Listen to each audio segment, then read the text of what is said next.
तंतु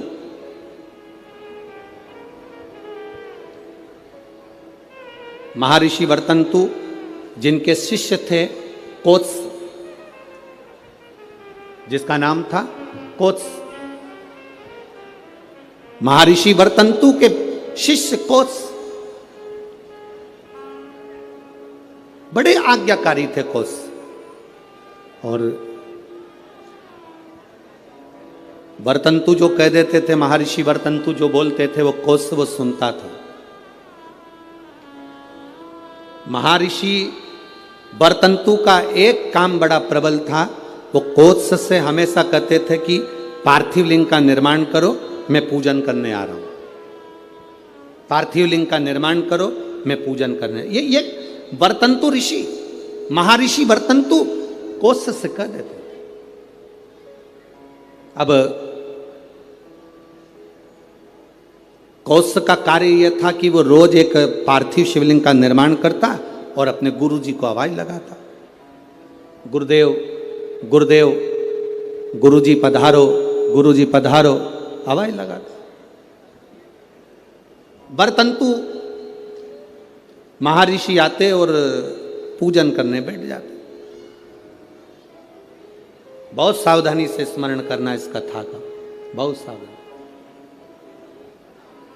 अब पूजन करने वर्तंतु महर्षि बैठ जाते।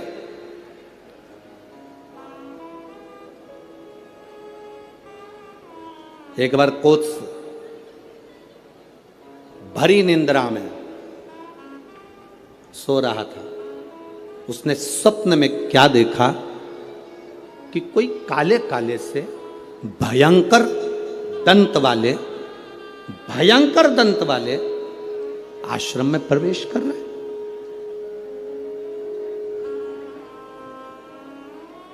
अब भयंकर दंत वाले आश्रम में प्रवेश कर।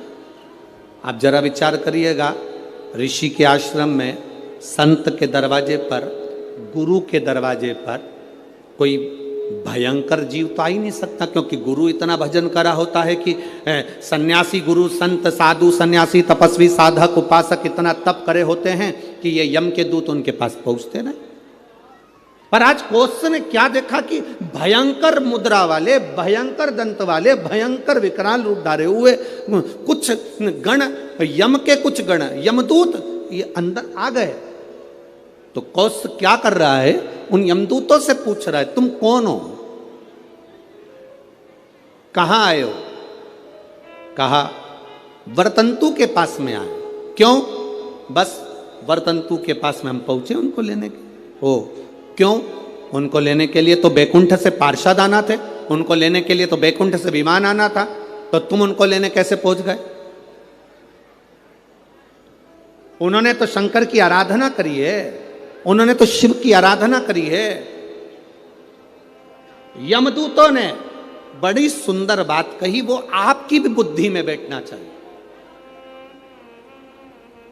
यहां जितने लोग कथा सुन रहे हैं और जितने आस्था चैनल पर फेसबुक पे सुन रहे हैं, आपकी बुद्धि में कोत्स की और वर्तंतु की चरित्र आपके जीवन में उतरना चाहिए।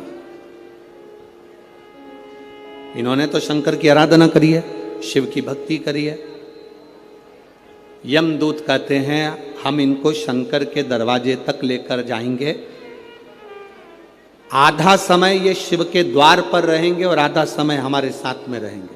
कारण क्यों? कहा ऋषिवर गुरुवर जब पूजन करने बैठते थे तो आधा कार्य वो अपने शिष्य से करवा लेते थे। बेटा फूल लेके आना, बेटा आसन बिछाना, बेटा ये सामान लेकर आना, बेटा वो सामान लेकर आना। एक स्त्री एक पुरुष स्वयं, आप अगर ठाकुर जी से सेवा करने बैठे हो, भगवान से लाड लड़ाने बैठे हो, भगवान की पूजन करने बैठे हो, भगवान की आराधना करने बैठे हो, तो अपनी पूजन की थाली स्वयं लगाइए। पशुपति व्रत करने वाली माताएं ध्यान रखेंगी इस बात के लिए। पशुपति व्रत की नियम, पशुपति व्रत करने वाली माताओं का नियम क्या है? कई माता कहती है हमने 2 बार व्रत कर लिया, भगवान हमारी नहीं सुना, हमने ये कर लिया, भगवान हमारी नहीं सुना। आप आए नहीं, सुबह हो गई, मेरी पूजा की थाली धरी की धरी रह गई। क्यों? उसका कारण क्या था? मतलब मेरी पूजा में कोई ना कोई कमी निश्चित। आपने पशुपति व्रत करा, भगवान क्यों ना सुने? क्यों नहीं सुने? कारण क्या है? थाली पूजन की लगा रहे हो, देवरानी का व्रत है, जेठानी सामान निकाल के दे रही है, देवरानी का व्रत है, जेठानी आटा सेक रही है सीरा बनाने के लिए, हलवा बनाने के लिए, जेठानी का व्रत है, देवरानी दूध में उकाल कर खीर बना रही है। व्रत तुम्हारा, साधना तुम्हारी, मांग तुम रहे हो। शिव महापुराण की कथा कहती है, हिचकी चली, क्या बोलते हैं, हिचकी की डुचकी है, हिचकी।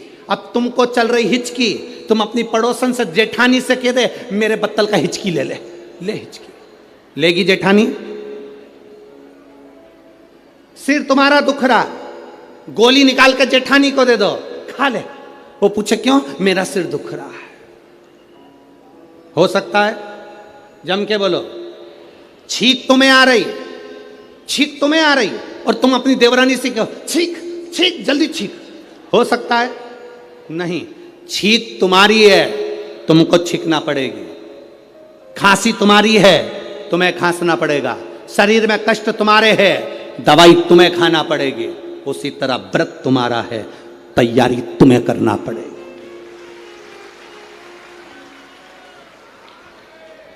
गलती हम करते हैं।